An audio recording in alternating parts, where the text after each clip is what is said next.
साहेब दिवाळी सुरू आहे, या पाठीमागे 3 सण झाले, मात्र आनंदाचा शिधा अजूनही सामान्यांना मिळालेला नाही. कुठेतरी सरकार पुन्हा अडचणीत आहे असं वाटतं. मला वाटते सरकारची आर्थिक परिस्थिती किती अडचणीची आहे हे आता उभ्या महाराष्ट्राला या ठिकाणी कळलेलं आहे. आणि जो वारसा हे घेऊन जाण्याचा प्रयत्न करत होते तो वारसा पुसण्याचं काम त्या ठिकाणी चालू आहे आणि हे फक्त निवडणुकीपुरतं होतं हे आता लोकांना लक्षात आलेलं आहे.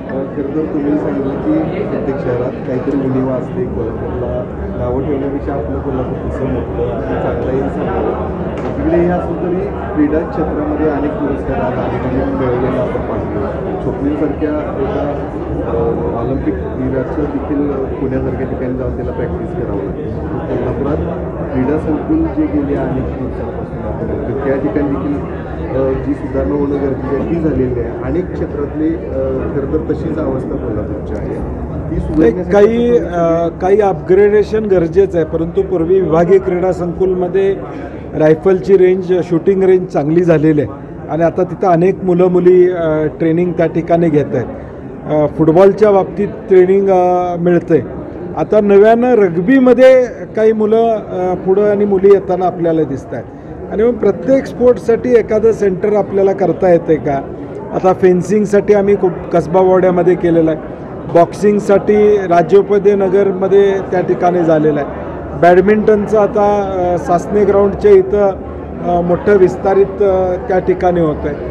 मला वाटतं थोडं प्रत्येक स्पोर्ट्ससाठी वेगवेगळं जर करता आलं तर मला वाटते खेळाडूंना ती संधी मिळू शकते. काल ओबीसीचा एक मेळावा बीडमध्ये झाला. त्या मेळाव्यामध्ये जरांगी पाटलांच्यावर तर टीका भुजबळांनी केलीच, मात्र विखे पाटलांच्यावर देखील त्यांनी टीका केल्याचं बघायला मिळालं. कसं बघता एकूणच ज्या पद्धतीनं हे नाही, सरकारमध्ये एकानं एक बाजू घ्यायची, एकानं एक बाजू घ्यायची अशी भूमिका आहे. मुख्यमंत्र्यांनी बरोबर दोघांनाही कामाला लावलेला आहे. एकानं हा गट सांभाळावा, दुसऱ्याने हा गट सांभाळावा. आता शेवटी या सगळ्या गोष्टी मुख्यमंत्र्यांना न सांगता होत आहेत का? म्हणजे भुजबळ साहेब ज्यावेळी विखेंच्याबद्दल बोलत आहेत, विखे साहेब काय मुख्यमंत्र्यांना न कानावर घालता या सगळ्या गोष्टी करतायत का?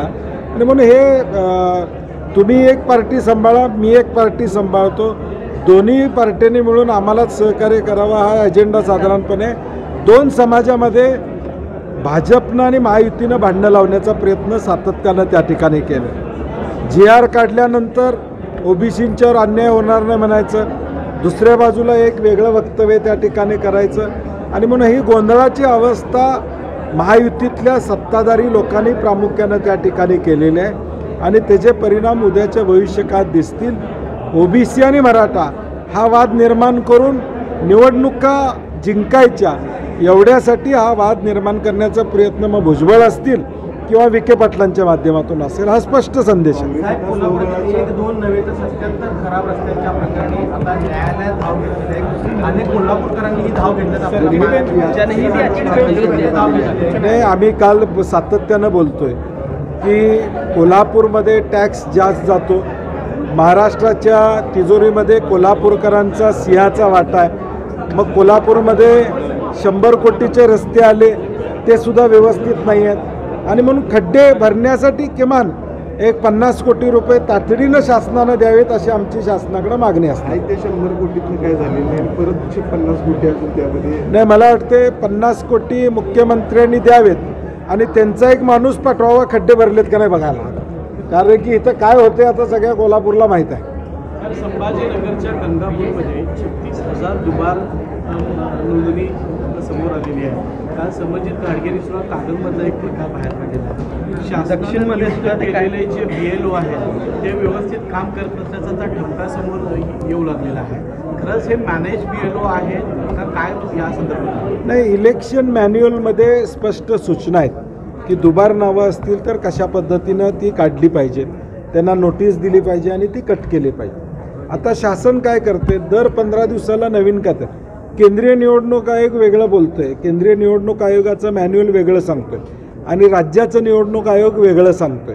एकूणच संभ्रम अवस्था निर्माण ठेवायची.